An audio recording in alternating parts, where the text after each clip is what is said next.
साथियों, बीते 8 साल के दौरान देश में अनेक बड़े काम हुए। इनमें से अनेक अभियान ऐसे हैं जिनमें मूल में बिहेवियरल चेंज है। ये कठिन काम होता है और राजनेता तो कभी इसमें हाथ लगाने की हिम्मत ही नहीं करता है। लेकिन मैं राजनीति से बहुत परे हूं दोस्तों। लोकतंत्र में एक व्यवस्था है, मुझे व्यवस्था से गुजर करके आना पड़ा है, वो अलग बात है। मैं मूलतः राजनीति के स्वभाव का नहीं हूं। मैं जननीति से जुड़ा हुआ इंसान हूं, जन सामान्य की जिंदगी से जुड़ा हुआ इंसान हूं। साथियों, ये जो बिहेवियरल चेंज का मेरी जो कोशिश रही है, समाज के मूलभूत चीजों में परिवर्तन लाने की जो प्रयास हुआ है, सामान्य से सामान्य मानवीय की जिंदगी में बदलाव लाने की जो मेरी आशा आकांक्षा है, उसी का एक हिस्सा है। और जब मैं समाज की बात करता हूं तो शासन व्यवस्था में बैठे लोग अलग नहीं है इससे, वो कोई दूसरे ग्रह से नहीं आए हैं, वो भी उसी का हिस्सा है। क्या हम ये जो बदलाव की बात करते हैं, मैं देखता हूं कभी अफसर मुझे शादी का कार्ड देने आते हैं तो मेरा तो स्वभाव है, मैं छोड़ नहीं पाता हूं। और मैंने देखा मेरे पास आते हैं तो बड़ा महंगा कार्ड नहीं लेके आते हैं, बहुत ही सस्ता कार्ड लाते हैं, लेकिन उस पर प्लास्टिक का कवर होता है, ट्रांसपेरेंट। तो मैं सहज पूछता हूं, तो ये सिंगल यूज प्लास्टिक अभी भी उपयोग करते हैं आप? तो बेचारे शर्मिंदगी महसूस करते हैं। मेरा कहना ये है, जो हम देश के पास अपेक्षा करते हैं कि भाई सिंगल यूज प्लास्टिक न करे, क्या मेरे दफ्तर में मैं जहां हूं, मैं काम करता हूं, क्या मैं मेरे जीवन में बदलाव ला रहा हूं, मेरी व्यवस्था में बदलाव ला रहा हूं? मैं चीजों को, छोटी छोटी चीजों को इसलिए हाथ लगाता हूं कि हम बड़ी चीजों में इतने खोए हुए हैं कि छोटी चीजों से दूर चले जाते हैं। और जब छोटी चीजों से दूर चले जाते हैं तब छोटे लोगों से भी दीवारें बन जाती हैं। दोस्तों, मुझे इन दीवारों को तोड़ना है।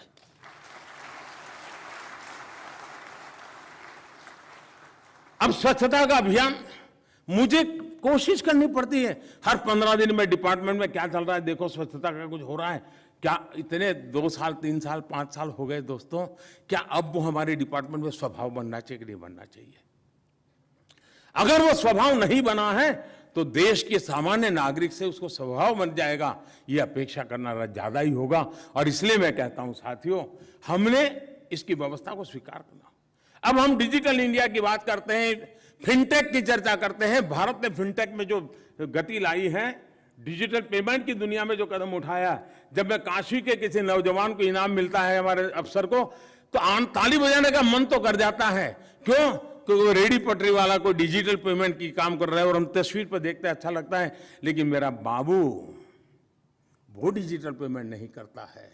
अगर मेरी व्यवस्था में ही बैठा हुआ इंसान वो काम नहीं करता है, मतलब मैं इसे जन आंदोलन बनाने में रुकावट बना हूं। सिविल सर्विस डे में ऐसी बातें करनी की नहीं चाहिए कि नहीं करनी चाहिए, विवाद हो सकता है। आप तो 2 दिन बैठने वाले, तो मेरी भी बाल की खाल उधार लोगे, मुझे पूरा पता है। लेकिन फिर भी साथियों मैं कहता हूं, जो चीजें अच्छी लगती है, जो हम समाज से अपेक्षा करते हैं, उसका कहीं ना कहीं हमें अपने से भी शुरू करना चाहिए, हमने कोशिश करनी चाहिए। अगर हम इन चीजों को कोशिश करेंगे तो हम बहुत बड़ा परिवर्तन ला सकते हैं। हम कोशिश करें। अब जेम पोर्टल, क्या बार बार सर्कुलर निकालना पड़े क्या कि हम अपने डिपार्टमेंट को जेम पोर्टल पर 100% कैसे ले जाएं? एक सशक्त माध्यम बना है दोस्तों। हमारा यूपीआई ग्लोबली एप्रिशिएट हो रहा है। क्या मेरे मोबाइल फोन पर यूपीआई की व्यवस्था है क्या? मैं यूपीआई की आदत डाल चुका हूं क्या? मेरे परिवार के सदस्यों ने डाला हुआ है क्या? बहुत बड़ा सामर्थ्य हमारे हाथ में है। लेकिन अगर मैं मेरी यूपीआई को स्वीकार नहीं करता हूं और मैं कहूंगा गूगल तो बाहर का है, दोस्तों, अगर हमारे दिल में अगर यूपीआई के अंदर वो भाव होता है तो हमारा यूपीआई भी गूगल से आगे निकल सकता है, इतनी ताकत रख सकता है, फिनटेक भी की दुनिया में नाम रख सकता है। टेक्नोलॉजिकली फुल प्रूफ सिद्ध हो चुका है, वर्ल्ड बैंक उसकी तारीफ कर रहा है। हमारी अपनी व्यवस्था में वो हिस्सा क्यों बनता है? पीछे पड़ते हैं तो करते हैं। मैंने देखा है कि हमारे जितने यूनिफॉर्म फोर्सेस हैं, उन्होंने अपनी कैंटीन के अंदर कंपलसरी कर दिया है, वो डिजिटल पेमेंट ही लेते हैं। लेकिन आज भी हमारे सेक्रेटरीट के अंदर कैंटीन होते हैं, वहां नहीं है व्यवस्था। क्या ये बदलाव हम नहीं ला सकते हैं क्या? बातें छोटी लगती होगी, लेकिन अगर हम कोशिश करें दोस्तों, तो हम बहुत बड़ी बातों को कर सकते हैं। और हमें आखिरी व्यक्ति तक उचित लाभ पहुंचाने के लिए हमें लगातार एक परफेक्ट सिमलेस मैकेनिज्म खड़े करता रहना चाहिए और जितना ज्यादा हम इस मैकेनिज्म को खड़ा करेंगे, मैं समझता हूं देश का आज आखिरी व्यक्ति का एम्पावरमेंट का जो हमारा मिशन है, उस मिशन को बहुत अच्छे ढंग से हम पूरा कर सकते हैं।